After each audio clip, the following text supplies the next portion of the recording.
Assalamualaikum warahmatullahi wabarakatuh. Jumpa lagi, saya Irwan Benawan. Kali ini saya akan mengetengahkan tutorial tentang bagaimana guru memberikan penugasan kepada peserta didik dengan menggunakan aplikasi model di e-learning digital seperti 7 Gorontalo. Baik, untuk itu kita langsung masuk saja menggunakan akun guru.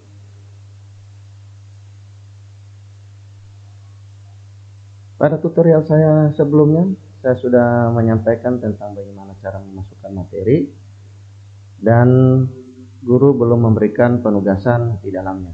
Dan pada kesempatan ini saya akan menyampaikan petunjuk tentang bagaimana guru menambahkan penugasan kepada peserta didik melalui aplikasi model ini. Kita mulai saja masuk pada contoh kelas 8.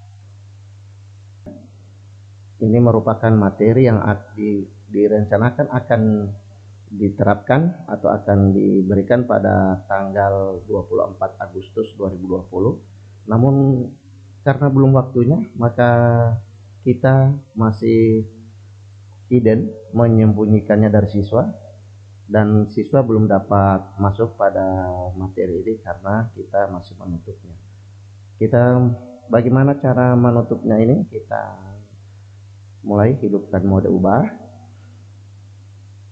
Kemudian setelah membuat materi dan penugasan seperti ini kita klik edit pada kolom edit topic, lalu kita klik hid topic karena ini sudah terhidden.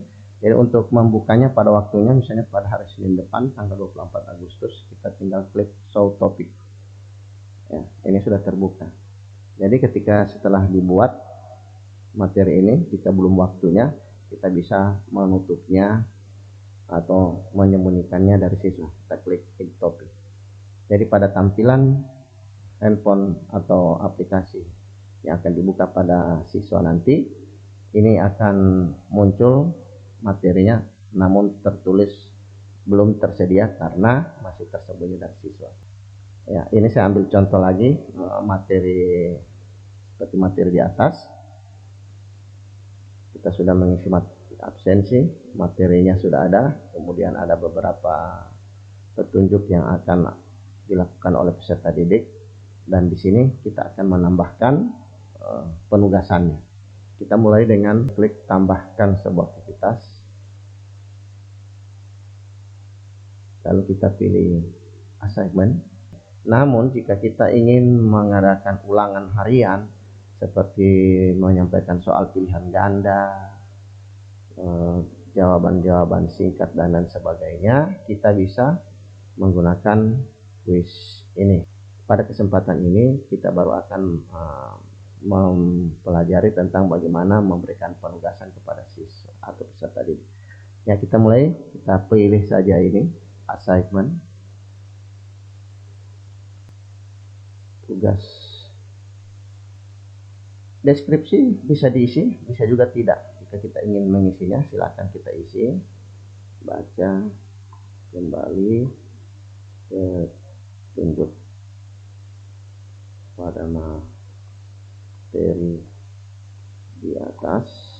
Ya, ini materi yang kita buat di atas, ada petunjuk-petunjuk.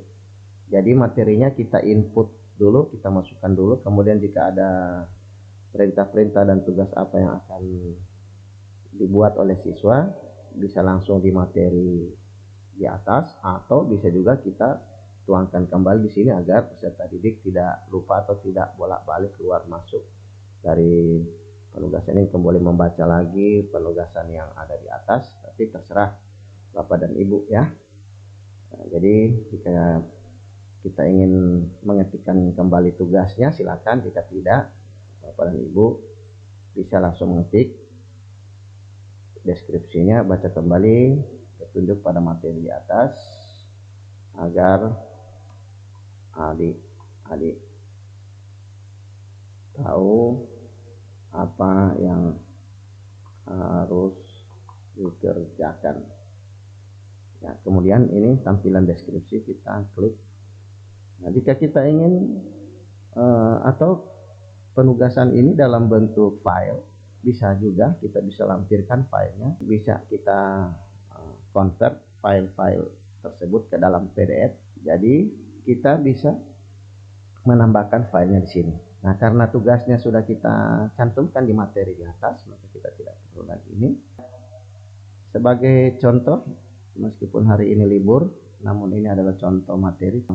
Availability ini kita mengizinkan peserta didik untuk memasukkan tugas mulai dari tanggal berapa. Misalnya jadwal kita hari Senin, ya meskipun hari ini libur, 17 Agustus, Dirgahayu Indonesia.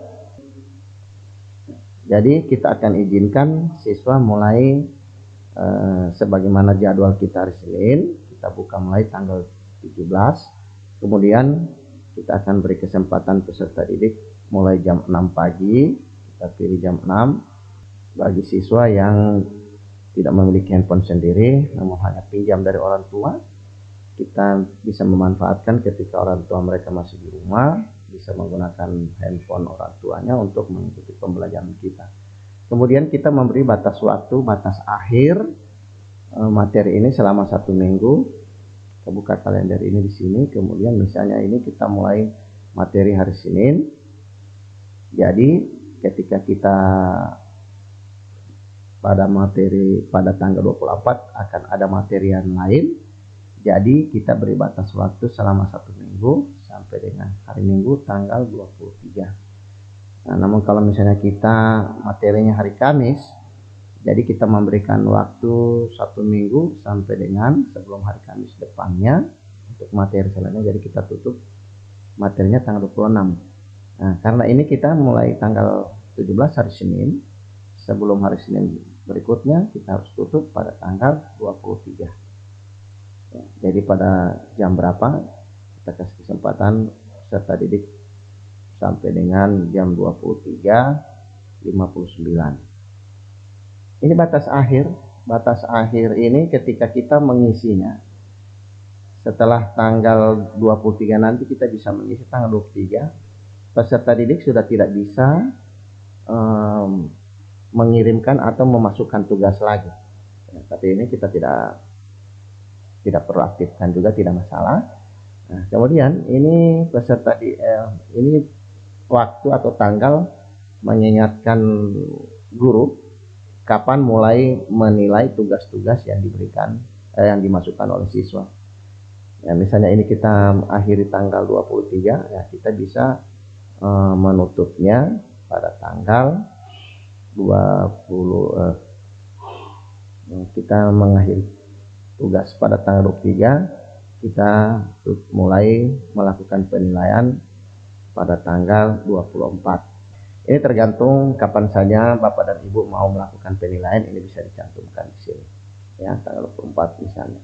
Karena batas akhir pengiriman tanggal 23, jadi kita mulai melakukan penilaian pada tanggal 24. Ini kita oke.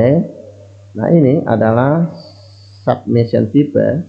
Jika ingin, ini peserta diminta pengiriman berkas ini berupa video, file gambar, file PDF, Word, dan lain sebagainya.